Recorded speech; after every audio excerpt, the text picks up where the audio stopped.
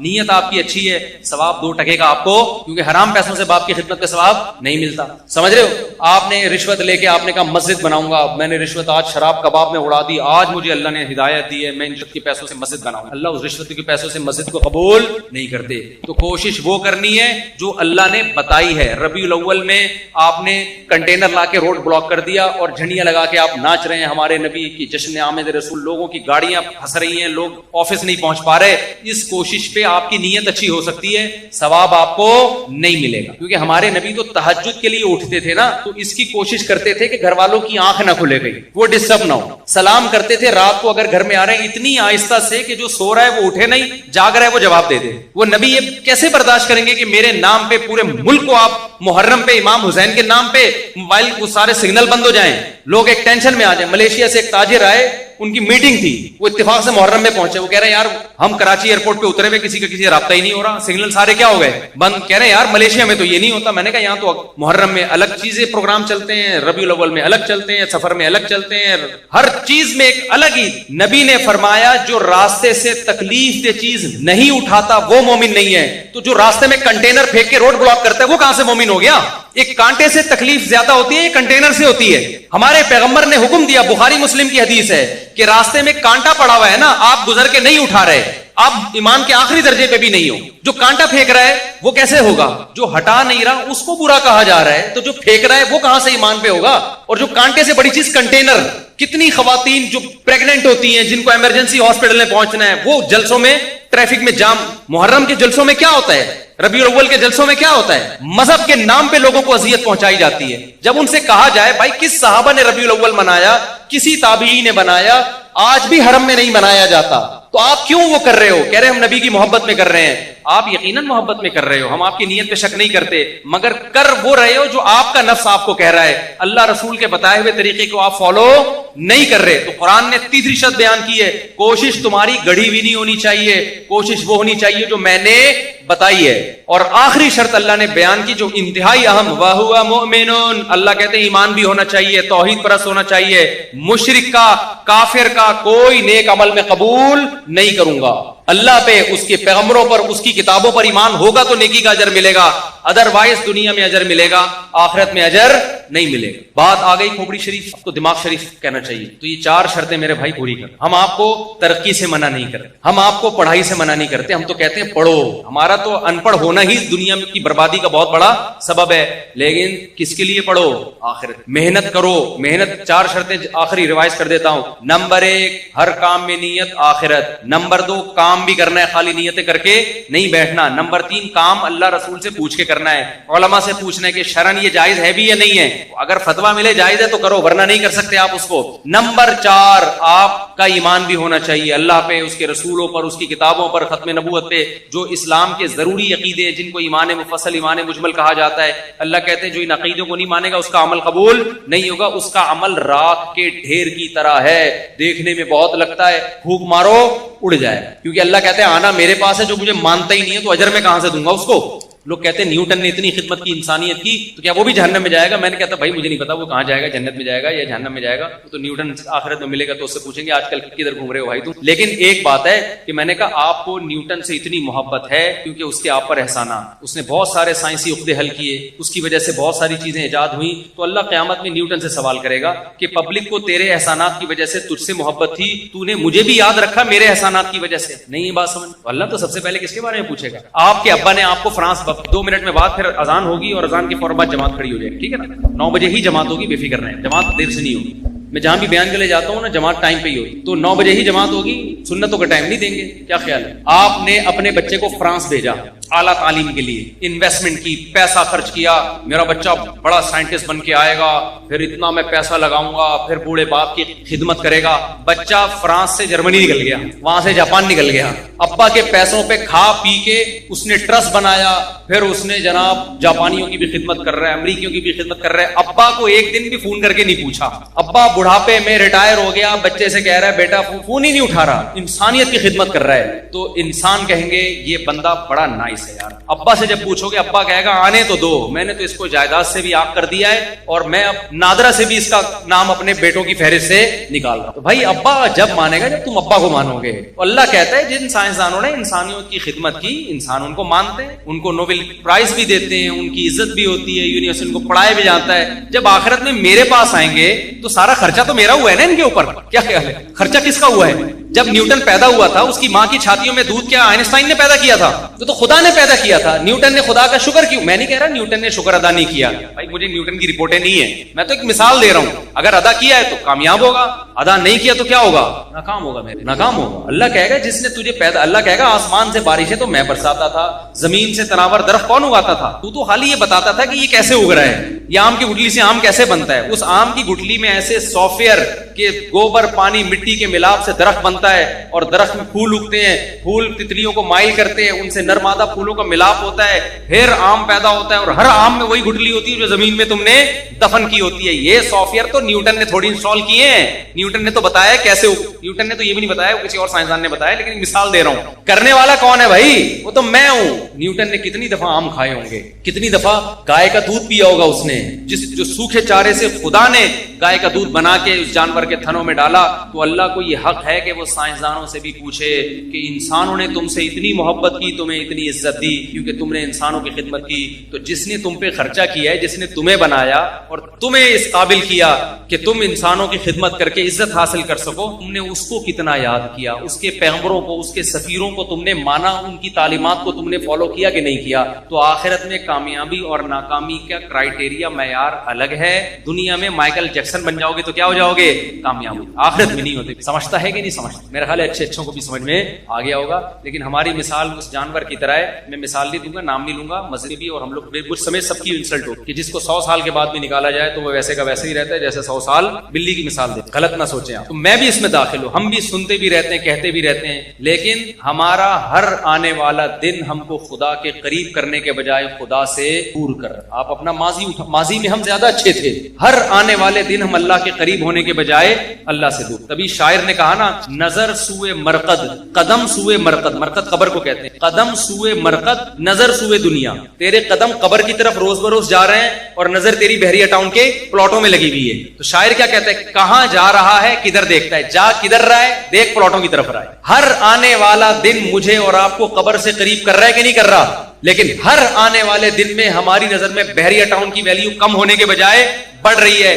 تو قبر کی جا قبر والے پلاٹ کی طرف رہے ہیں اور دیکھ کدھر رہا ہے؟ بحریہ ٹاؤن کی طرف۔ ایک دن ریاض ملک کا بھی جنازہ اٹھے گا میرے بھائی، جو اتنا بڑا مالک ہے وہ اپنے آپ کو نہیں، وہ جائے گا 6 فٹ کی قبر میں۔ راحت اندوری نے کہا تھا نا کہ 2 گز صحیح لیکن میری ملکیت تو ہے، اے موت تو نے مجھے زمیندار کر دیا۔ اصل زمینداری ہمیں قبر میں ملتی ہے، وہ ہمارا اپنا پلاٹ ہوتا ہے۔ آج کل تو وہ بھی نہیں ہے۔ تھوڑے دنوں میں گورکن وہاں سے بھی نکال کے نا شاپر میں ہڈیاں ڈال کے پتہ نہیں کوں کو کھلا دیتا ہے، دوسرا مردہ دفناتا ہے اسے۔ تو جو اپنا تھا وہ بھی اب اپنا نہیں رہا۔ تو آپ بحریہ ٹاؤن کو سمجھ رہے ہو میرا ذاتی پلاٹ ہے، تمہارا ذاتی ڈرامے بازی ہے یہ۔ اس میں زیادہ یہ بچوں کے کام ہے، جو بچے کھلونے جھنجھونے سے خوش ہو رہے ہوتے ہیں، تو آپ بھی بلڈنگوں سے کیا ہو رہے ہو، جھنجھونے سے خوش نہ ہو، کیونکہ یہ خوشی آپ کو ڈپریشن میں لے کے جائے گی۔ اللہ سمجھنے کی، عمل کی توفیق عطا فرمائے، اور سب سے پہلے مجھے اور